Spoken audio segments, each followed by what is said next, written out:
Bonjour à tous, je suis Octavie Royal Kialakin Mumpai.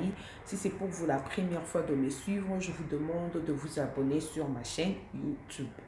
Je vais faire une petite exhortation. Je suis dans le livre de Luc. Je lis le chapitre 17. Je commence à partir du 11e verset. La Bible nous dit ceci. Jésus se renda à Jérusalem, passé entre la Samarie et la Galilée. Comme il entrait dans un village, dix lépreux virent à sa rencontre. Se tenant à distance, ils élevèrent la voix et dirent: Jésus, Maître, aie pitié de nous. Dès qu'il les eut vus, il leur dit: Allez vous montrer au sacrificateur. Et pendant qu'il y allait, il arriva qu'ils furent guéris. L'un d'eux, se voyant guéri, revint sur ses pas, glorifiant Dieu à haute voix. Il tomba sur sa face aux pieds de Jésus et lui rendit grâce. C'était un Samaritain. Jésus prenant la parole dit: Les 10 n'ont-ils pas été guéris?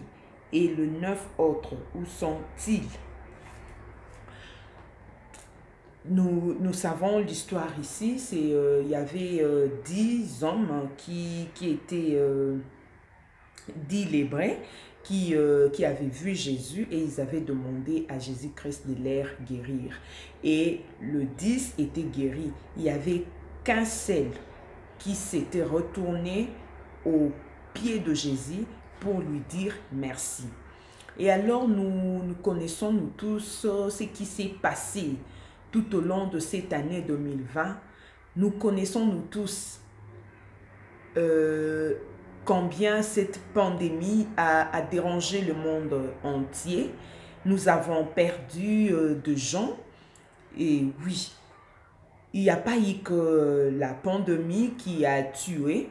Il y a eu aussi certaines maladies qui se sont présentées et nous avons perdu beaucoup de gens. Nous avons perdu, moi personnellement, j'ai perdu mon père tout au long de cette année, bien que ce n'était pas à cause de cette pandémie, c'était une autre maladie, mais il est parti, je n'ai plus de papa. Voyez, donc il y a eu des gens qui ont perdu de gens, le membre de leur famille, et d'autres sont partis à cause de cette pandémie, voyez. Donc, nous sommes censés d'être reconnaissants en Dieu. Nous ne pouvons pas se comporter comme les 9 autres que Jésus avait posé la question. Et alors, où sont-ils les 9? Nous devons remercier notre Dieu. Nous devons rentrer auprès de Jésus pour lui dire merci parce qu'il nous a accordé la vie, bien que nous avons perdu de gens, de personnes chères, mais le Seigneur nous a gardés en vie. Toi et moi, nous sommes en vie. Nous devons quand même être reconnaissants pour la vie que le Seigneur nous accorde. Donc aujourd'hui, nous sommes le 31 décembre 2020. Je vais juste demander aux enfants de Dieu de pouvoir glorifier l'Éternel pour tout ce qu'il a fait dans nos vies. Nous sommes en vie, nous sommes en bonne santé. Cette année, c'était vraiment une année où nous avons vraiment connu des histoires bizarres. En tout cas, donc il y a eu des choses qui se sont passées, il y a eu des morts subites, il y a eu cette pandémie, il y a eu des gens qui ont fait des crises et qui sont partis, il y a eu beaucoup de morts dans le monde entier et nous les connaissons. Et alors je tiens à demander aux enfants de Dieu de nous retourner au pied de Jésus-Christ pour lui dire merci, car nous ne sommes pas spéciaux, car si nous avons la vie, ce n'est pas parce que nous avons de projets ou soit parce que nous avons planifié l'année 2021, mais c'est l'amour de Dieu qui nous a gardés, puisqu'il y a des gens qui sont partis, il y a des gens qui sont morts, qui avaient plus des bons projets que peut-être nous, mais aujourd'hui, ils ne sont plus avec nous, ils sont partis.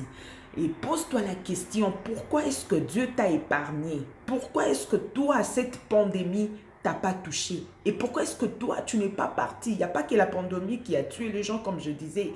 Il y a eu beaucoup de cas. Et le Seigneur t'a gardé. Pose-toi la question, pourquoi le Seigneur t'a gardé? Moi, je pense que c'est parce que le Seigneur veut faire quelque chose avec toi. Et alors, Dieu, notre Jésus, n'est pas, il est très bien éduqué, parce que l'éducation, c'est lui-même d'ailleurs. Il est très bien éduqué.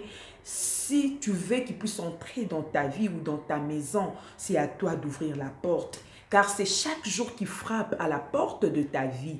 Et si tu ouvres, il va entrer. Si tu n'ouvres pas, il n'entrera pas. Parce que nous le savons, nous sommes tous éduqués. Quand tu vas chez quelqu'un, tu dois d'abord frapper à la porte. Si la personne ouvre la porte, c'est alors que tu vas entrer. Si la personne te dit, venez ou soit... soyez le bienvenu ou la bienvenue, c'est alors que tu vas entrer. C'est comme ça avec Jésus. Il est là chaque jour, il frappe à la porte de notre cœur et il attend que nous puissions l'ouvrir. Je te conseille, je te demande, mon frère et ma soeur, si tu n'as pas encore donné ta vie en Jésus, donne ta vie en Jésus.